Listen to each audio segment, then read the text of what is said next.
AB classes YouTube channel में आप सभी का स्वागत है। आज हम लोग एक इम्पॉर्टेंट मेथड समझेंगे, मकालीज मेथड। मकालीज मेथड का जो डेरिवेशन है वह हर बार एग्जाम में पूछा जाता है, खासकर subject strength of material BTech third sem में।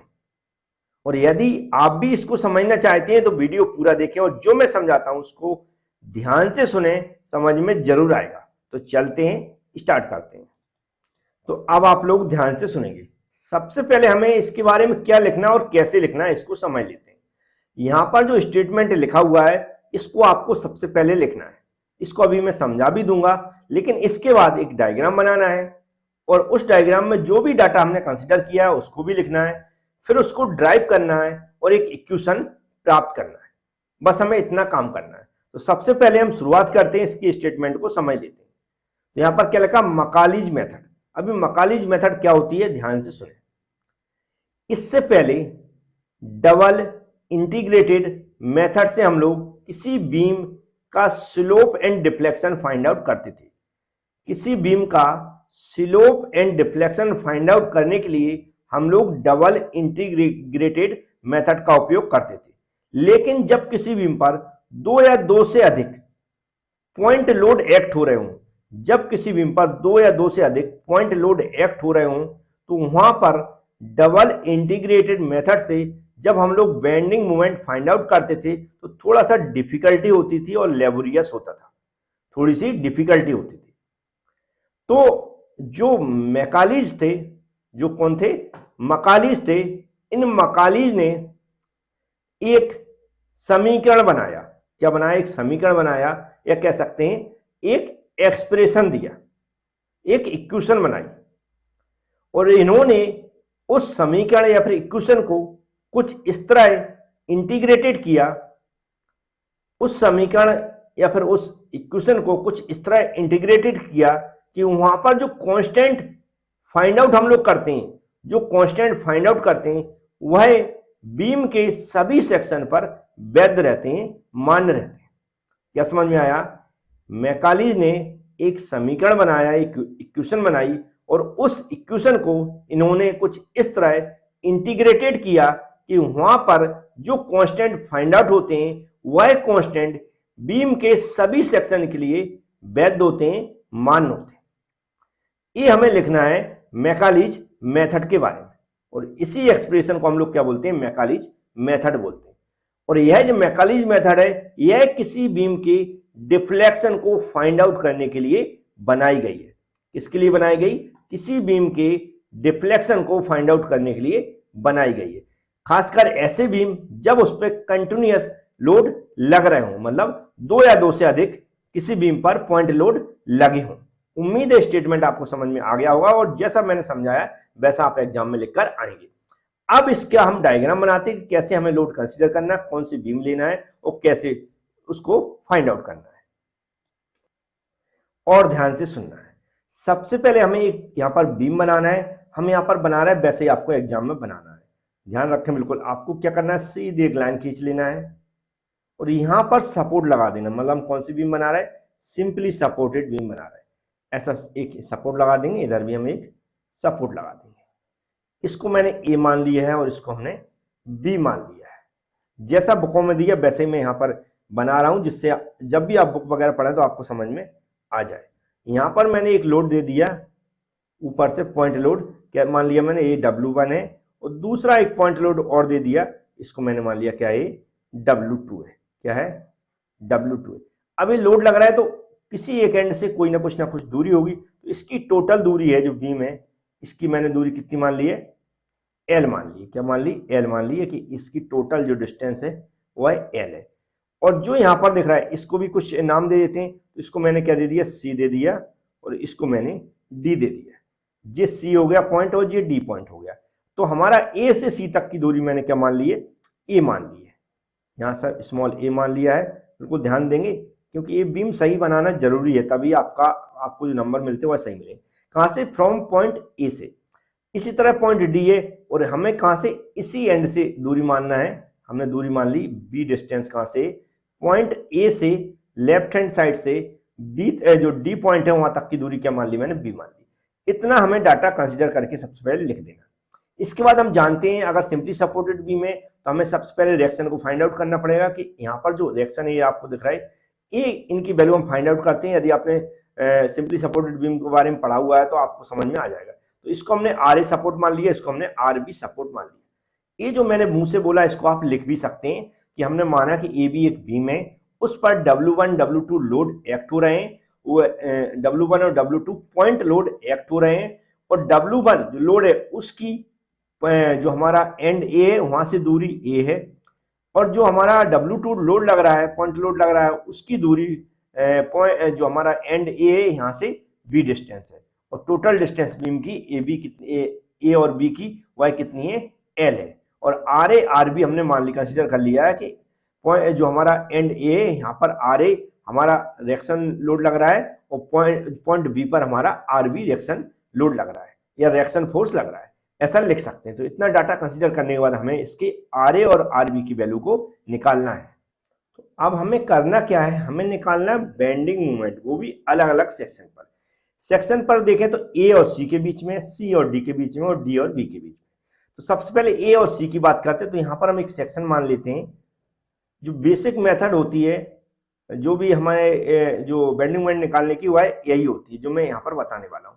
हम जो डायरेक्ट निकालते हैं वह डायरेक्ट हम लोग निकालने की कोशिश करते हैं, इस टाइप की कोई भी सेक्शन नहीं मानते, लेकिन बेसिक सेक्शन से ही समझा जाता है। हमने मान लिया ए और सी के बीच में एक सेक्शन है एक्स x1, मतलब x1 और ये जो दूरी है इसकी, इसको हमने मान लिया x दूरी पर एक सेक्शन है। इसको कहां से, फ्रॉम एंड, ए एंड से हमने x दूरी पर एक x1 क्या सेक्शन मान लिया।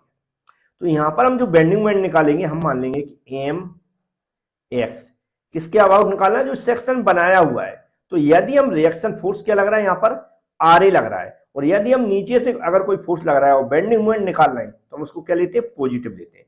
तो यहाँ पर हम क्या कर रहे हैं, जो हमारा फोर्स है या कह सकते हैं रिएक्शन फोर्स है, वो नीचे से ऊपर क्यों लग रहा है, हम इसको पॉजिटिव ले लेते हैं। और इक्वल टू यहाँ पर क्या करेंगे, हम पॉजिटिव ले रहे हैं, और जो रिएक्शन फोर्स क्या है, आर ए है, तो हम फोर्स लगाएंगे। इनटू होती है डिस्टेंस, क्या हो जाएगी, इनटू डिस्टेंस। डिस्टेंस यहाँ पर क्या हमने क्या मानी, एक्स है, क्योंकि x1 के अबाउट हम मूवमेंट ले रहे हैं। तो फोर्स इनटू परपेंडिकुलर डिस्टेंस क्या हो जाएगी, यहाँ पर x हो जाएगी। तो हम यहाँ पर क्या लिख देंगे, x लिख देंगे, क्या लिख देंगे, x लिख देंगे, और इसको इक्वेशन हमने फर्स्ट मान लिया। समझ में आया होगा। अब हम क्या करेंगे, ऐसे ही ए सेक्शन के बीच में हो गया। अब हम क्या करेंगे, जो सी और डी है इस सेक्शन पे, जो हमने x1 यहाँ पर सेक्शन माना था, इसी तरह हमें यहाँ पर भी सेक्शन मानना है। तो यहाँ पर हम क्या मान लेंगे, x2 सेक्शन मान लेंगे। और इस x2 सेक्शन माना है, इसकी भी दूरी यहाँ कहां से, a से कितनी होगी, यहाँ पर x दूरी पर होगी। यहाँ पर ऐसा आप अच्छे से बनाएं, कितनी दूरी पर है, x दूरी पर। तो ऐसा बना लें, कहां से, a पॉइंट से जो x2 सेक्शन है यहाँ तक की दूरी मैंने क्या मान लिया, x मान लिया। ऐसा कंसीडर करके लिखना है। और नहीं लिखना आ रहा आपको तो जो पीडीएफ मैंने प्रोवाइड कराई है वीडियो लेक्चर के साथ, खासकर एबी क्लास एप्लीकेशन में, उसमें आप थोड़ा सा देख लें तो और समझ में आ जाएगा कि कैसे लिखना है।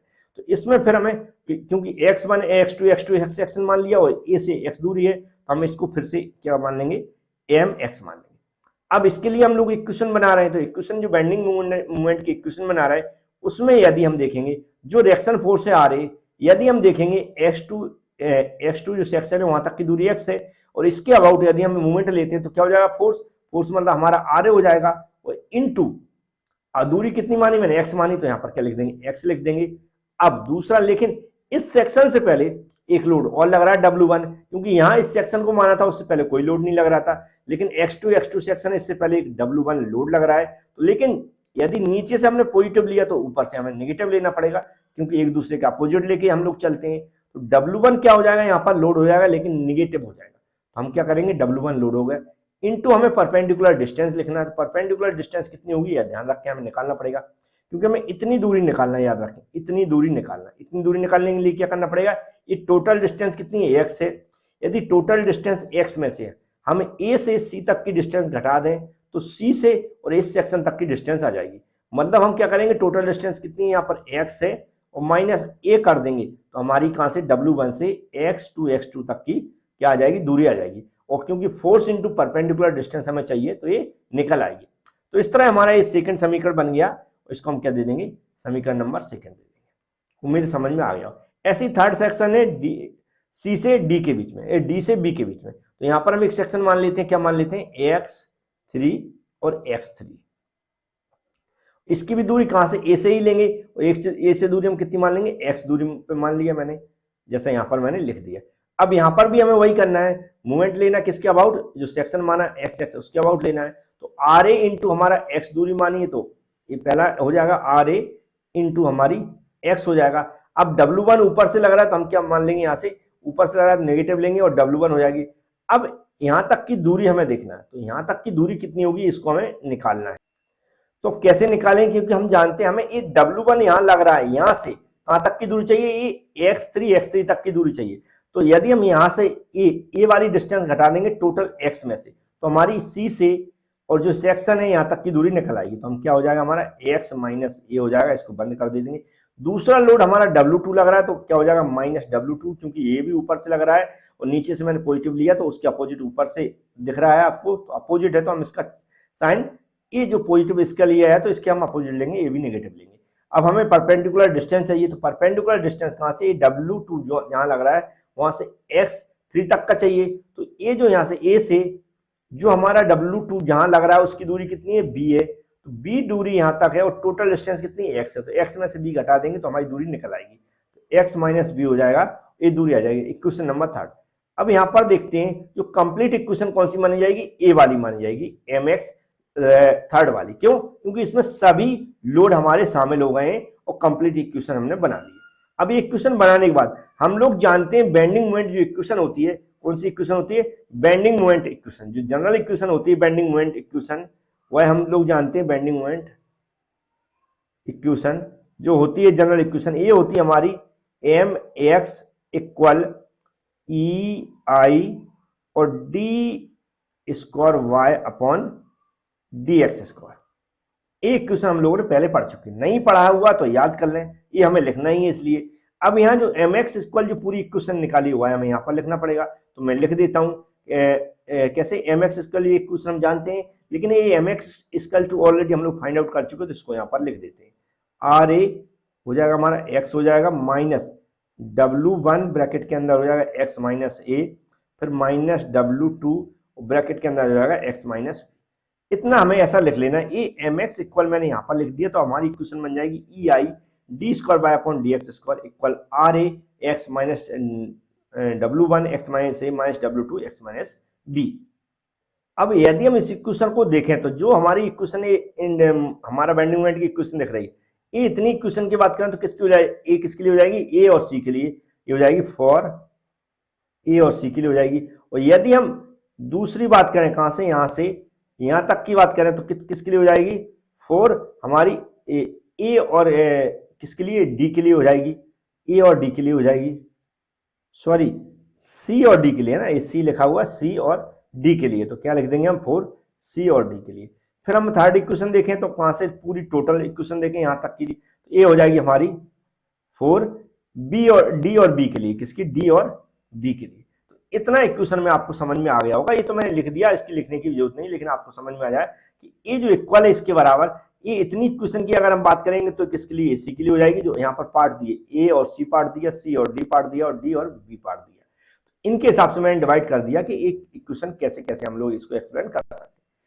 अब हम क्या करेंगे, यदि इसका इंटीग्रेशन का क्या कहा था मैंने स्टार्ट में स्टेटमेंट में, कि यदि हम इनके द्वारा बनाई गई जो इक्वेशन है, जो समीकरण जैसे यहाँ पर बना हुआ है, खासकर किसका, बेंडिंग मोमेंट का, इन्होंने क्या किया, उसको इस तरह इंटीग्रेटेड किया कि उसके जो कांस्टेंट निकलते हैं वह सभी सेक्शन के लिए वैध होते हैं। तो उन कांस्टेंट को कैसे निकाला जाता है, तो इसको इंटीग्रेशन करना पड़ेगा। तो फर्स्ट इंटीग्रेशन करेंगे यदि हम, तो इंटीग्रेशन करेंगे तो इसका क्या, डी स्क्वायर और बाई चला जाएगा, मतलब एक बार अब इंटीग्रेशन करेंगे, यहाँ पर मैं दिखा रहा हूँ जिससे आपको यहीं पर इससे दिख जाए एक्सप्रेशन। तो ई हो जाएगा, आई हो जाएगा, और इंटीग्रेशन करेंगे तो हमारे पास क्या बचेगा, डी स्क्वायर सॉरी ये बचेगा D Y upon D X बचेगा, ये बचेगा और इक्वल, और इस पूरे का इंटीग्रेशन हो रहा है। तो जो इंटीग्रेशन होने के बाद इक्वेशन बनेगी, क्या बन जाएगी, यहाँ पर आर ए हो जाएगा यहाँ पर, और जो एक्स है जो दिख रहा है कहाँ पर है, ये एक्स है, तो एक्स की पावर 1 है तो 1 + 1 हो जाएगी, जो ऊपर पावर आती है बटे में लिख देते हैं। तो इंटीग्रेशन यदि आपको आता तो समझ में आ जाएगा ये कैसे आया हुआ है। जैसे मैंने बताया यदि x का इंटीग्रेशन करेंगे तो x में जो पावर है उसमें +1 कर देंगे तो 1 पावर है, ऑलरेडी कुछ पावर नहीं दिख रही तो 1 पावर होती है, 1 में +1 कर देंगे 2 हो जाएगा, और जितनी पावर ऊपर बनती है उतनी हम डिवाइड कर देते हैं। तो वही यहाँ पर मैंने कर दिया है। फिर प्लस हमारा क्या हो जाएगा, C1 हो जाएगा, क्योंकि कांस्टेंट रहेगा। क्या रहेगा, कांस्टेंट रहेगा। और इसको हम एक सेक्शन बना देते हैं कि ए हमारा किस सेक्शन के लिए हो गया, ए और सी सेक्शन के लिए हो गया। बकाया इक्वेशन जो है उसको हमें वैसा का वैसा यहाँ पर लिख देना है। तो W1 इक्वेशन है, और हमें क्या करना है, यहाँ पर जो ax - a है यदि इसका इंटीग्रेशन करेंगे तो क्या हो जाएगा, स्क्वायर हो जाएगा, और बटे में क्या आ जाएगा, 2 आ जाएगा। जो यहाँ पर पावर है वह नीचे आ जाएगी। ठीक है, जो ए वगैरह बार बार इंटीग्रेशन करते वैसा नहीं लिखना है, हमें सिर्फ फर्स्ट वाला लिख देना, बकाया जो 0 होते हैं उसको 0 कर देना।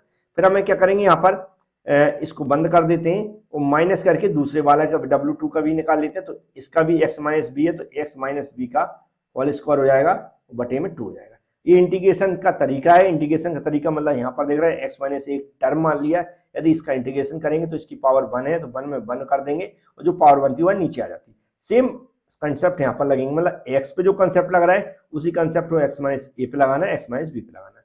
तो ये इक्वेशन हमारी बन गई, सामने आपको दिख रही होगी। इस इक्वेशन को कोई नाम भी दे सकते हैं, नहीं तो आप ऐसा भी छोड़ सकते हैं। लेकिन अभी हमें बिल्कुल लास्ट y की वैल्यू निकालना है, तो हम क्या करेंगे, यहाँ पर इसका एक बार और इंटीग्रेशन करेंगे तो ei आ जाएगा, और इसका इंटीग्रेशन करेंगे तो यहाँ पर क्या बचेगा, y बचेगा। अब हमें इसका इंटीग्रेशन करेंगे तो इसका इंटीग्रेशन करने के बाद हमें जो इक्वेशन बन रही तो RA हो जाएगा। इसकी देखो पावर 2 है, +1 कर देंगे 3 हो जाएगी, और 3 नीचे आएगा तो 6 बन जाएगा। ये 3 की पावर नीचे आएगी तो 3 का 2 में मल्टीप्लाई हो जाएगा तो 6 हो जाएगा। तो x की पावर 3 हो गया, और बटे में क्या हो गया हमारा 6 हो गया।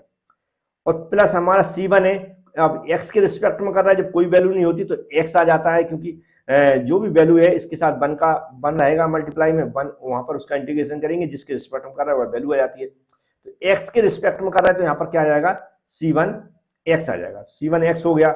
अब हमें प्लस हमें करना है, क्योंकि दूसरी बार इंटीग्रेशन कर रहा है तो C1 एक बार कांस्टेंट आ गया था, तो दूसरा कांस्टेंट हमने क्या ले लिया, C2 ले लिया। इसको हम फिर से कांस्टेंट, सभी आने वाले टर्म कांस्टेंट के साथ रहेंगे, उनको हमें जैसा का तैसा लिख देना है, वो भी इंटीग्रेशन करके।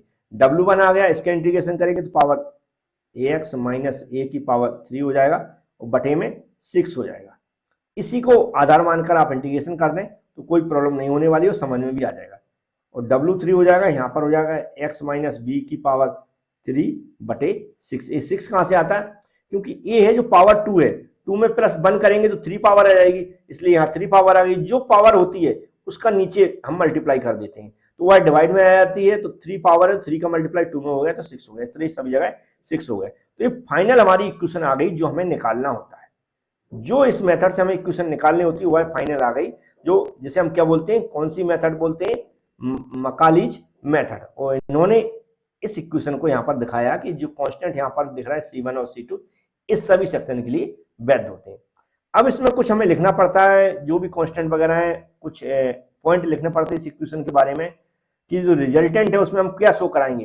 तो वह मैंने वैसे PDF में लिख दिया, फिर भी मैं थोड़ा सा समझा देता हूँ। तो इन्होंने पहली जो इंपॉर्टेंट बात कही है कि इस इक्वेशन का हम लोग उपयोग कहाँ पर करते हैं, या इस इंटीग्रेशन का उपयोग करते हैं जो भी किसी बीम है उसके स्लोप एंड डिफ्लेक्शन को फाइंड आउट करने के लिए। किसी बीम की स्लोप एंड डिफ्लेक्शन को फाइंड आउट करने के लिए इस तरह की इंटीग्रेशन मेथड का हम लोग उपयोग करते हैं। दूसरी बात इन्होंने कही है कि जो यहाँ पर कांस्टेंट है C1 और C2, ये जो कांस्टेंट है किसी पर्टिकुलर सेक्शन के लिए नहीं है, ये होल बीम के लिए, पूरी जो बीम है, जैसे यहाँ पर ये टोटल बीम दिख रही है, इसके लिए ये मान्य होते हैं, वैध होते हैं पूरे सभी सेक्शन के लिए, ना कि किसी पर्टिकुलर सेक्शन के लिए। तीसरी बात इन्होंने बोली है कि जो यहाँ पर आपको ब्रैकेट में दिख रहे हैं, जब भी इसको हम सॉल्व करेंगे तो इनका क्या करना है, ब्रैकेट को ओपन नहीं करना, डायरेक्ट हमें सॉल्व करना है। डायरेक्ट हम क्या करेंगे, इसको एक टर्म मान के सॉल्व करेंगे। तीसरा क्या है, जो भी हम लोग यहाँ पर जो C1 C2 है इनकी वैल्यू फाइंड करने के लिए, जो C1 C2 है इनकी वैल्यू को फाइंड आउट करने के लिए हम जो भी हमारी कंडीशन होती हैं, कंडीशन इंटीग्रेशन में होती है ना, जैसे 0 से 1, 0 से L, जैसे कि यहाँ पर जो L दिख रहा है तो 0 से L हो जाएगा। जो कंडीशन बनती, कंडीशन कैसी बोलती है, ऐसी अगर इंटीग्रेशन लगा तो 0 से L, ये होगी कंडीशन। इन कंडीशन को मानकर हम क्या करते हैं, C1 और C2 की वैल्यू निकालते हैं। तो इस तरह जो मैंने समझाने की कोशिश की, आपको थोड़ा बहुत समझ में आया होगा। कुछ PDF से आप पढ़ लेंगे और 1-2 बार प्रैक्टिस कर लें, तो यदि एग्जाम में क्वेश्चन पूछा जाता तो आपसे बन जाएगा। उम्मीद है आपको समझ में आया होगा। वीडियो को लाइक कर दें और जो भी वीडियो आप लोग शेयर करते हैं अपने दोस्तों को शेयर कर दें और चैनल को सब्सक्राइब जरूर कर लें, क्योंकि अभी आप 3rd सेम में पढ़ रहे हैं और 8th सेम तक आपको पढ़ना है, तो कहीं ना कहीं हमारा आपका साथ बना रहेगा। Thank you friends.